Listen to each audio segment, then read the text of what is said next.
So one of my most frequently asked questions, both in the shop and on social media and all that jazz, is where does the clay come from in soap and clay? And at the shop we do the pottery, and that's awesome. And I make clay soaps, and that's awesome. But to really drive that point home about where the clay comes from, we started a mask line. And the mask line's been going on for a number of years, and it's taken a variety of forms over the years. And I'm going to show you how we make our moisturizing awesome mud masks today. But before we get too far into that, hello, I'm Mrs. Soap and Clay. Let's make stuff.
Welcome back to the channel, Sudsers. You are at Soap and Clay, and we are doing 365 days of soap. Now today on the soap table are mud masks.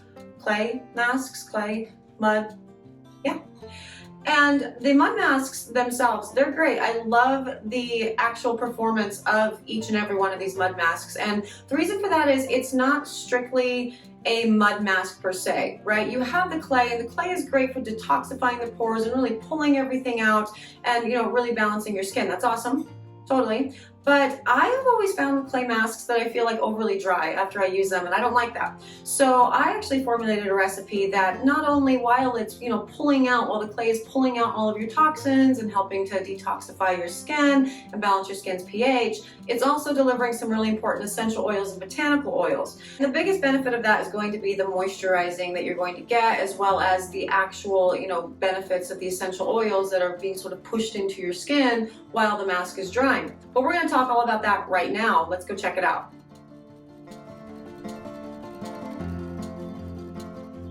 Okay, so today we are doing clay masks, but not just any kind of clay masks. We are actually working on a hydrating clay mask. And so the recipe formulation and the way we prep everything is going to look a lot like what you would expect with a lotion. And we're just good basic chemistry when you're dealing with lotions. You control your temperatures, you control your measurements, and everything is going to be fine provided you mix well enough. So what I have done so far is, actually it's not even me doing this by the way, for the record. This is one of my soap apprentices that's doing the masks for us today. But she has measured out the distilled water in a clean container. So we have disinfected all of our containers for this in a bleach solution, and to make sure that we don't have any sort of microbes or germs or anything hanging out, right? And while the distilled water is heating up, because that actually does take longer to heat up than the waxes are going to, she has measured out her emulsifying wax for this, as well as her stearic acid. Now, here's the thing about these masks. Again, it definitely takes on a sort of lotion consistency, but because it has so much clay in it, it has that drying effect, and you still get the drying and the detoxifying and the purging of your pores with the mask itself, which is awesome. But actually, a few weeks ago, I received an email from a Sudser who had reported that their masks were a little bit burny, and she sent me some pictures, and her face and her daughter's face are a little bit pink after using these masks. And one in every however many people buy masks, maybe that's not a big deal, but for me it's a super big deal. And so we actually retooled the recipe. We tested it obviously on ourselves, on the soap and clay kidlets and other things, and determined that she might actually have a sensitivity to stearic acid when it's done on topical form. And for that reason, we actually created a secondary line of the masks, which are available on the website, that contain BTMS 50 as the emulsifier instead of the stearic acid. Now, BTMS50 is a chemical compound, but it has been shown to have a less sort of adverse reactions to people with like super sensitive skin.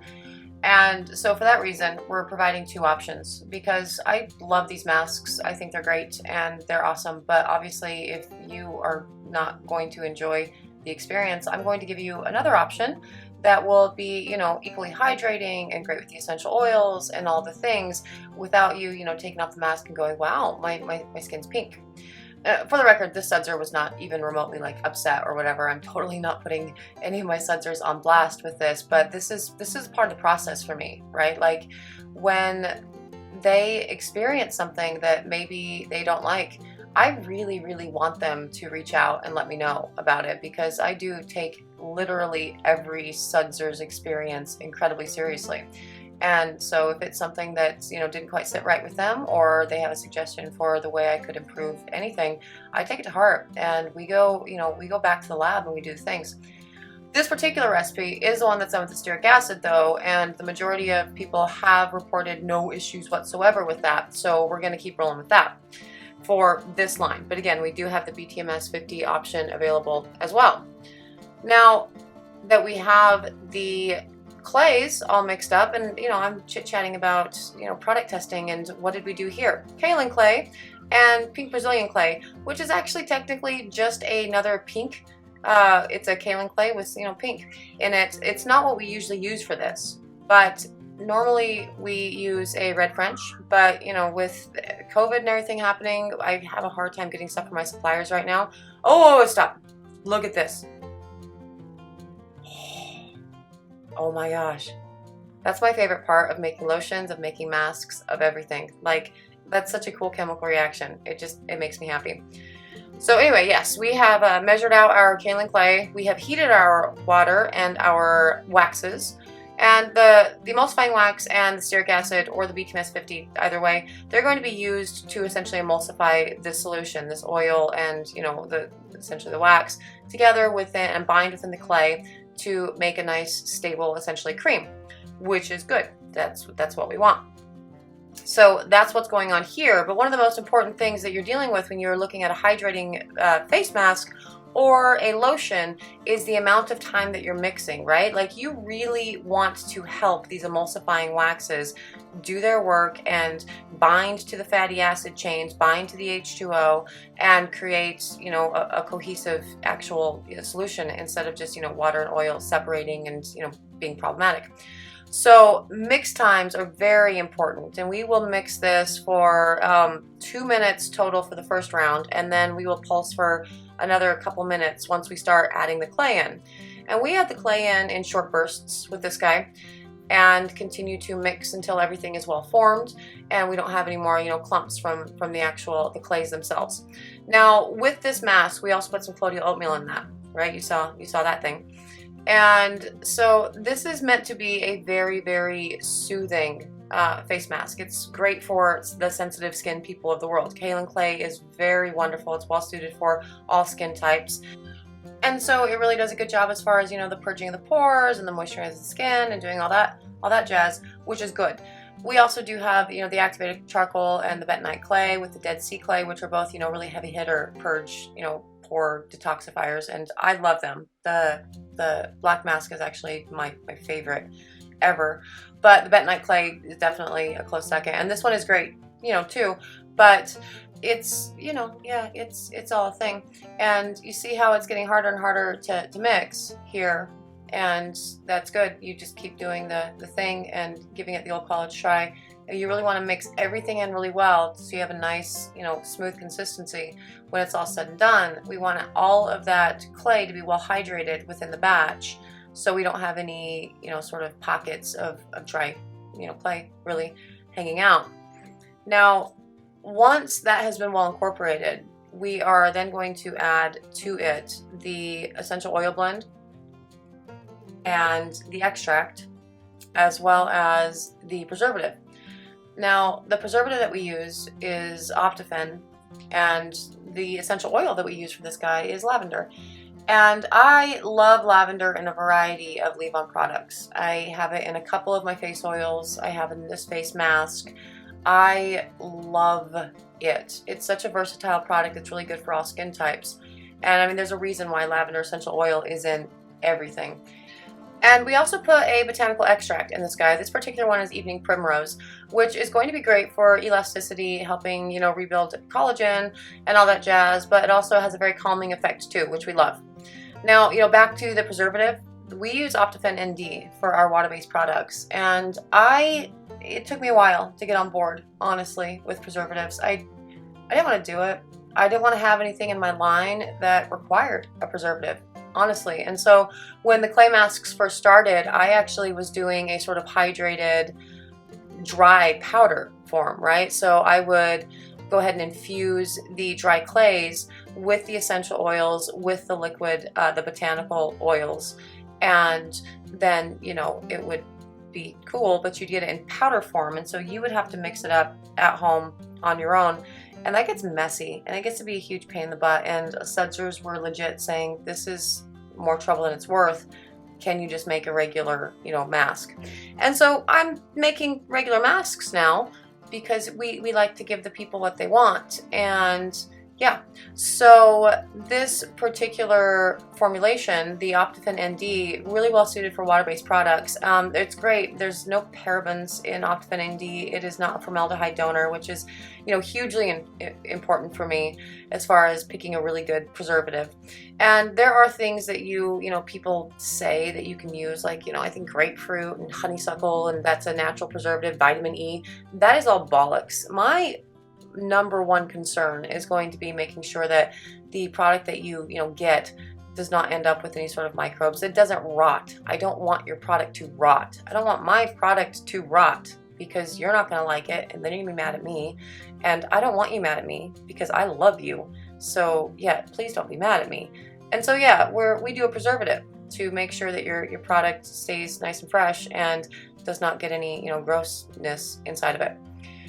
And yeah, once we get to this point, it is the pouring of the stuff into the things, and then we let that set up before we put the lids on it. We want it to lose some water weight before we go ahead and close the lids on it, so we don't end up with, you know, extra humidity hanging out inside the jars.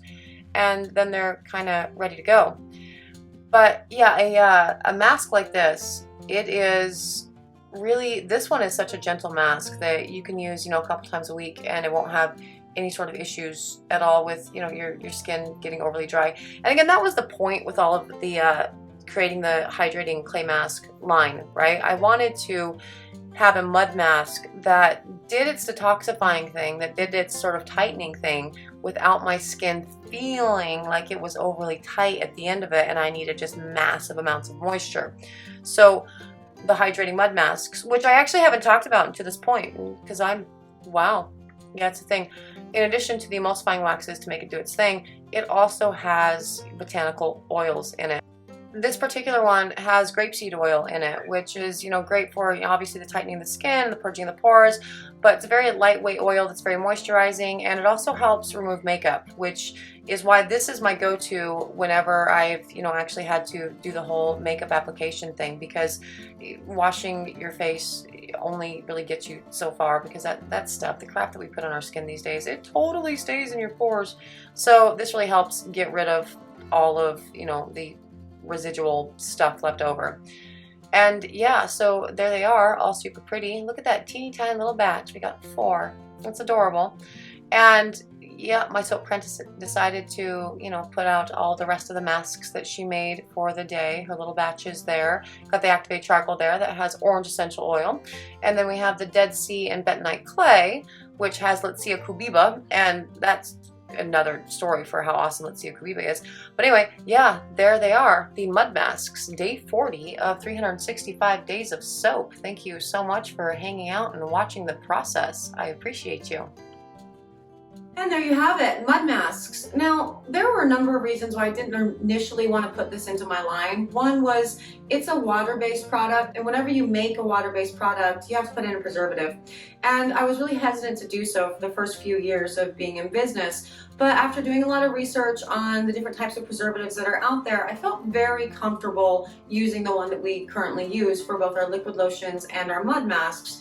and because it's not a formaldehyde donor, it's, you know, as natural and awesome as you can get while still having the good performance. And I know a lot of people use sort of like honeysuckle or grapefruit, I believe, essential oils as a preservative, but those are not tried and true. And the last thing I want is for your product to rot and you not being able to use it. So preservatives it is. The second reason why we had issues actually putting this into the line is the packaging is still not dialed in. I'm not happy with where we are with the plastic containers. We do have a buyback program for that. So if you buy, you know, something in a plastic container from me, you bring it back, you get $1 off of the next purchase, and you know, we go ahead and sanitize them and then reuse them. So that's good, but I'm still not fully happy with it. I would love to see a sort of glass bale jar option or something, but not something that looks like Country Kitchen, right? So once we figure that out, we will be changing the packaging. If you have any ideas of where I can get really awesome glass jars that would work for mud masks, leave them in the comments or send me a message, because I would really appreciate the assistance. I've been looking for years and I haven't been happy with anything I've found. Anyway, that is mud masks for you. I really appreciate you guys sticking around again for another day of 365 days of soap. And yeah, if you are interested in mud masks, you can totally get them on the website, soapandclay.com. If you're interested in following me on social media, you can do so, Soap and Clay at Twitter and Instagram, and I don't even use soap on Facebook. And yeah, thank you so much for sticking around for another day, and I will see you again tomorrow. Bye.